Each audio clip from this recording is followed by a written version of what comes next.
Hey, what up, everybody? steviebreech coming to you with another video. In this video, I'm going to be running down the Destination X 2011 pay-per-view. A big question mark out there is where you're going to give your money to. Are you going to give your money to WB? Or you give your money to TNA? Two big pay-per-views on back-to-back weekends. You got Destination X right here with TNA bringing back the past gimmick of the X Division that has sort of disappeared from their their what's going on in their company right now, and then they're bringing this back to the forefront and trying to push it, giving it a whole pay-per-view to show off the stars of the past, the stars of the future, the stars of now.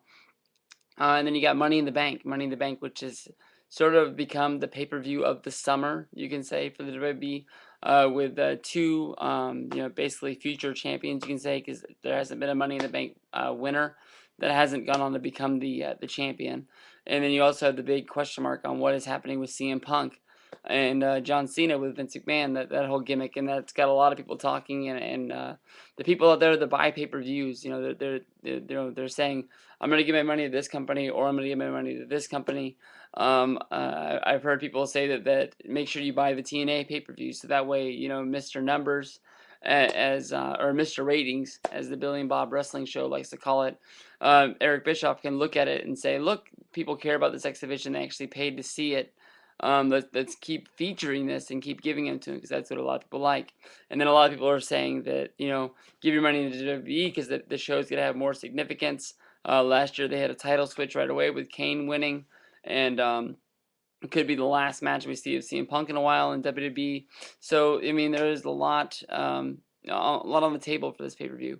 Me, in my opinion, I'm going to stay away from the TNA pay-per-view for the one reason that, Destination X is a lot of, older past stars, and it's going to be good to see these X Division matches that we haven't seen in a long time.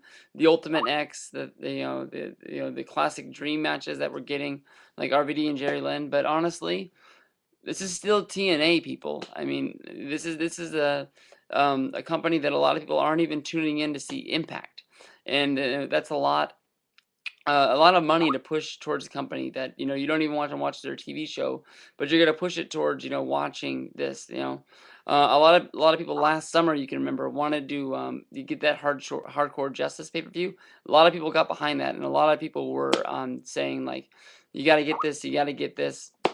And then once it came on, an hour into that show, maybe even less than that, people were saying, what the hell is this? I mean, basically, it was just run poorly. I mean, you knew a lot of names weren't going to be there, and it just seemed like right off the bat they were letting you know who wasn't there rather than letting you know who was there. And I just remember that pay-per-view leaving a bad taste in my mouth. So I'm saying that Destination X, there's a lot of people talking about it. That's what we're talking about for the rest of the video. But if I had to choose one company over the other, give your money to WWE, people. Money in the Bank, you know it's going to be a great show. You know that it's going to give you every bang for your buck. Money in the Bank is the best match out there. It's the only place to see it now, and you're going to get two of them, one for SmackDown, one for Raw, and I guarantee you that the guys in these matches are hungry. They want to reach towards the top. They're going to deliver, even if they're not, the one guy that's going over in the match. People go all out in this match, to get noticed, and that's, what counts. But now, back to Destination X, now that I've pretty much, buried it and thrown it under the bus. Start with Abyss versus Brian Kendrick for the TNA X Division Championship.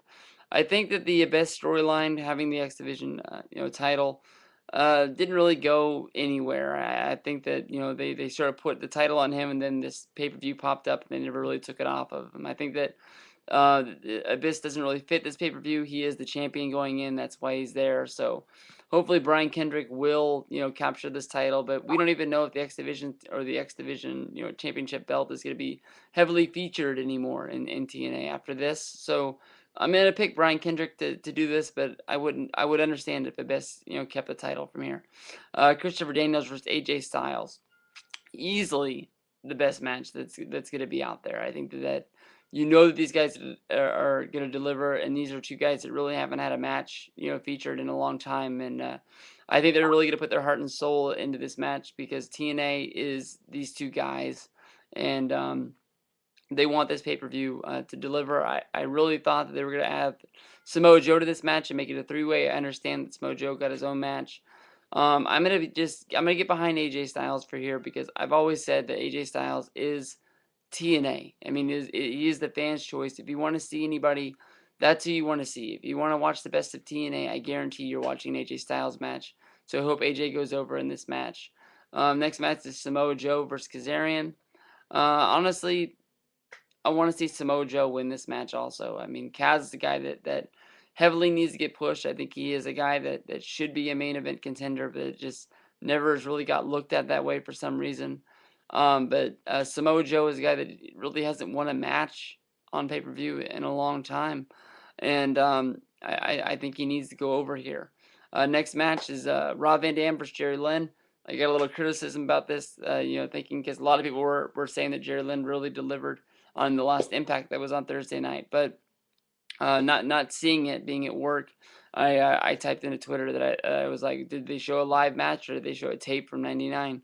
But a lot of people are really behind Lynn and Rob Van Dam. You got to remember that their ECW rivalry is what made this. If you're able to get your hands on it, there is a Monday night, or I apologize, Sunday Night Heat match from WB that they have that is heavily edited. I remember reading live reports from this match that these two guys went out and gave 110%, and then they actually went in the back and WB dogged them because they went too hardcore on a heat match, and they really went out to try and impress and move their way up the card. And sometimes when you try too hard, you get it from WB, which doesn't make any sense at all. But pick Rob Van Dam to pick this match because he is the he actually is a TNA guy. Then you have the four-way match for a TNA contract: Austin Aries, Zema Ion, Loki, and Jack Evans. Picking Loki to win this match. I think he's a guy that deserves to be back in TNA more than anybody else. His first run wasn't, everything that it could have been, but he was still a main feature guy that is there. And him not being on WB and being the last guy that was in WB, he is probably the biggest name that is out there. Austin Aries is one of my favorite wrestlers that's out there. When I first started watching ROH, it was the best of ROH on HDNet Volume 1, and Austin Aries is almost in every match on there, and he is great and spectacular. But I hope that he works his way back to ROH some way. I'd love to see him there instead of here. That's why I'm picking Loki to win this match. Then we have the Ultimate X match to determine the number one contender for the X Division title. Alex Shelley, Robbie E, Shannon Moore, and Amazing Red. Honestly, Alex Shelley deserves to win this match. He carried the tag division pretty much. With the Motor City Machine Guns, his partner's out right now, hurt, and he's going to be out for a while. But that's the reason why he needs something to do, and him being the X Division champion and having a match with Brian Kendrick, who I think is winning the X Division title of the pay-per-view, I think that would be great for the next pay-per-view. And it would also lead into them being Hardcore Justice also. And then Douglas Williams has an open challenge match, I guess, and I don't even really know who the hell's going to be that, but a lot of people are really into this pay-per-view, so I hope that the people that order it get their money's worth. And we'll go from there. Thank you very much.